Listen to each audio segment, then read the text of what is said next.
Hey guys, today is a beautiful day outside. Oh, I'm chewing gum. What am I? God, Junie, you can't be this disrespectful to your viewers. Come on. Okay, so the gum's in the garbage. Beautiful day, and today's the cricket tutorial.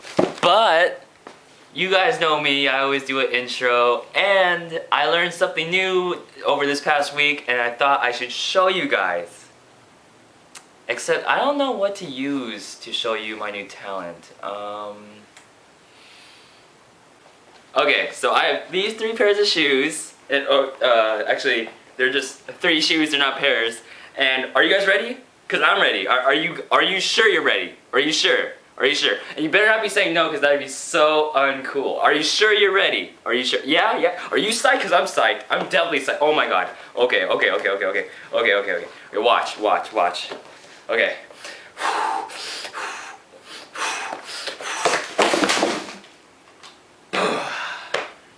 So my newfound skill of juggling isn't quite up to par, but I thought I should let you guys know that I just learned how to juggle maybe twice last week. Anyway, so now let's get to the cricket tutorial. I'm sorry for this long wait, and here we go. Okay, so for cricket, you're probably going to need one fundamental thing, and that would be wrist strength. You can't expect to just start learning how b-boy and go straight to crickets and get them down in like a few days, because obviously doing crickets puts a lot of pressure on your wrist, just like any other power move. So you would want to practice your basic freezes, just b-boy in general, like just even though it's doing footwork and stuff, like gets your wrist strength higher because you're on your wrists all the time. And yeah, there's a common myth about, well, any move in general that you need to do push-ups, sit-ups, and all that stuff. I'll tell you right now, I don't do any of that stuff for b-boying. So what I'm going to tell you now is the secret, just like Oprah, right?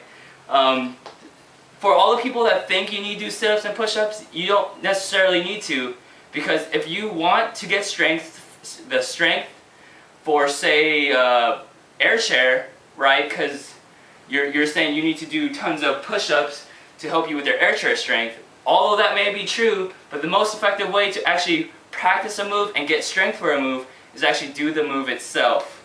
So, say you need help getting into the cricket position, and you can't hold it for that long, so that stops you from continuing with the cricket. You just want to do this for a couple of minutes a day at a time while you session. So you just want to get in this position, hold it, and then until like it starts like hurting, you probably want to just like collapse to the floor. And every day you want to hold it longer and longer. Say the first day you hold it for maybe say like 2 seconds, like 1, 2, oh my god it hurts, ouch, you fall.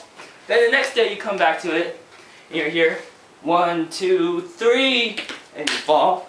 And as you keep on doing that, you'll be able to hold it longer and longer, and then you'll be able to start pumping and rotating. Okay, so if you got through that giant intro to the cricket, if you got through it, then I just want to thank you. I just had to put that disclaimer in there in case any fresh new b-boys just want to rush to the cricket, and I really didn't want them to end up hurting themselves, and I just want them to know to work on their basic freezes, get their wrist strength up first, and then you'll be able to start practicing the cricket comfortably. I think I was saying it wrong. Okay, anyway, yeah. They'll practice it easier, so they'll have a better time, they'll have a funner time. And that may include you, you never know. Anyway, so for cricket, to begin, there's 2 sides of your abs. I'm going to use my imaginary abs as an example. Now, there's a thread. So your abs are probably cut straight down the middle, and then you have those cuts on the side. We're not going to worry about the cuts on the sides, but we're going to worry about the cut in the middle. Now, I go clockwise with my cricket, so I'm right-handed when I stab with my cricket freeze, or hang glide freeze, or whatever you want to call it. So I stab on my right side of my abs, and my opposite hand is anywhere in this particular area to help me balance when I do my pumps. And that goes for the left-hand people. You want to put your left elbow on left side of your abs. But for the rest of this video, I'm going to be referring to my way, clockwise, right-handed. So if you're left-handed, just mix up the words with left and right, and I'm sure you'll do fine. Okay, so we're going to start out in this position, right? And then we're going to go ahead, drop to the floor, get in the actual hand glide position, and you should be able to hold this comfortably, okay? Or easy, because I can't say it right. And you're going to note that, or not note, but I'm going to tell you right now that your opposite hand basically starts off your cricket because it gives you the initial momentum, and it's going to start off by basically pulling you. Whoa, my hand gets light. Okay, so yeah, so you want to get that rhythm going, or that exercise going. See how it feels to actually drag yourself with your hand. But of course in cricket, instead of your hand sliding, you're going to do a slight hop so it doesn't slide all the way around. It's more going to do that. So to get the feeling of your opposite hand actually doing the cricket, you want to just push and you'll get the feeling down. I also forgot in the beginning with the disclaimer, or not the disclaimer, but after the disclaimer, the scene where I was teaching you how to stab and where to stab.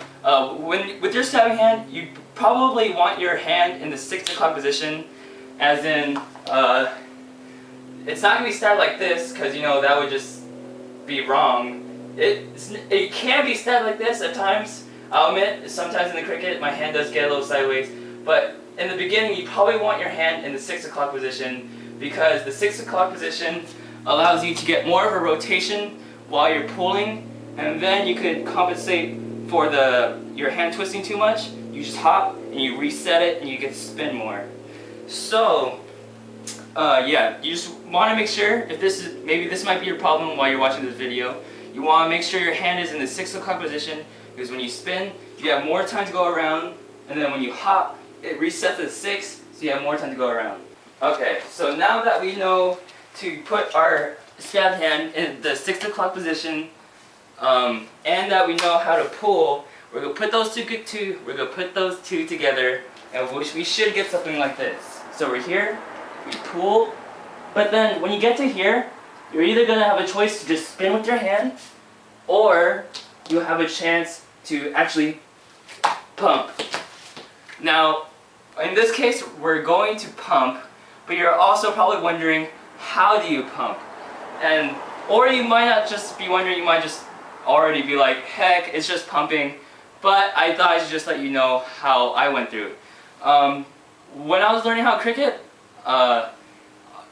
my whole like b-boy group, not my b-boy group, but the people I b-boyed with, they all had different styles of crickets. I mean, one person would even go the opposite direction with their crickets. One person used one of their legs to pump.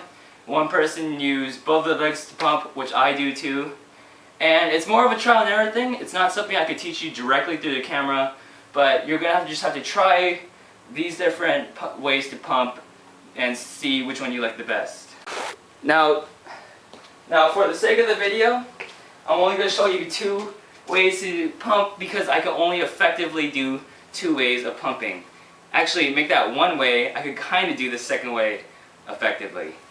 Anyway, there's the pumping, which requires 2 legs, which is this simple one where you would just normally go here, use both of your legs to hop or pump. And in this motion, you're just bringing your legs up, like this kind of motion. Now, don't think like this is wrong or anything, because it's not, but it's going to be like this type of motion, compared to the one-legged one, which I said earlier about the person that did it one-legged. They use the leg that's closest to the way they spin. So if you spin clockwise, they use their right leg to pump, and only their right, which I found funny. So they did this. They only used one leg. Now you might have seen my left leg pump a little bit, but that's just only because of muscle memory. So I apologize. And I'm running out of breath because I'm fat, so I'm going to take a little camera break, and I'll get back. Man, talking while teaching is really, it's a lot harder than actually doing the move. Okay, so now that we learned that once you get to the point where you can turn no longer, you pump, right? But you might also right now be neglecting your opposite hand. Your opposite hand has a lot to do with the cricket other than just pulling. After you pull, okay, so wait here. So after you pull, you reach to a point where you get here, and you can't turn any longer, right? Now you're probably thinking only about this hand and neglecting your opposite hand. But when you get here, you want to push up with your opposite hand, because it will do something sort of like this. It's like a 1-2 motion, rather than having to just rely on just pulling and attempt to hop. So what you want to do is, when you're going to be in this position, just imagine my legs aren't on the floor, just for the sake of this video. You're going to be here, you're going to pull, and when you can't turn no longer, wait here, let me use a different angle. So you're going to be here, when you pull, and you can't turn any longer, you're going to use your opposite hand to push up, and that's going to elevate your body a little bit, and that's when you, with your stepped hand, you're going to push up. And then, so you're going to use this to elevate your body, boom, push up, reset the 6 o'clock, pull, push up, elevate, push up, elevate, and then that's how you reset the 6 o'clock every time you pump. So you keep on going for as much stamina as you might have. Oh, dang. So aside from the 1-2 or the push up elevate thing, another trick that should help you keep on continuing your crickets after you get comfortable with doing a few is, depending on the direction you're going, like I go clockwise, so I'm gonna actually be looking to my right. It might sound a little bit silly, but it does end up working, because if you look to your right, your head's turned and the momentum will carry you through it, rather than if you kept your head straight or looking to the left, it'd make it a lot more of an awkward motion to continue. So here's an example of my crickets, because I feel kind of bad going this far in the tutorial without showing you guys my crickets. But again, these pants are kind of tight, as you might have seen in this video. I'm kind of embarrassed right now. But so I'm going to try my best, and yeah, here. So, ew, okay. Yeah, these pants are a little too tight for me right now, or just for doing, or breakdancing, but I hope you guys could learn from this tutorial. Again, I'm not the best power mover in the world, and I really have to apologize for you guys for wearing these pants today. And you're probably wondering, why don't you just go change and do the tutorial over again? Can't do it, I'm too tired and lazy. Okay, so there you have it. I hope you guys enjoyed the tutorial. Hope you guys got all the information you could possibly need. I tried to fit as much of what I needed help with when I first started learning cricket. And I know my crickets aren't the best, guys. I really do acknowledge that. And I'm sorry if it offends some of you that my crickets are so ugly, that it burned your eyes to see them. Please don't sue me. I'm only here to help. And your love and support, girls and guys and girls, gotta love both of the sexes, has helped me so much, just with everything. Like, it makes me feel good knowing that I'm helping you guys and I have all the support of all of you watching my videos and stuff. So I just want to thank you guys and girls again, and I'm going to leave all my social network stuff below in the description, because I'm such a... Oh, I'm sweating drips. Because I'm such a... I had to take a camera break there because I didn't know where I was going with that idea, because I'm such a blank. I don't know, if you guys want to finish that sentence for me in the comments below, go for it. But yeah, so I'm going to leave all my social network stuff below, and hope you guys like, thumbs up, follow me, blah blah blah blah blah blah, and I'll see you guys next time. Ew, what the heck?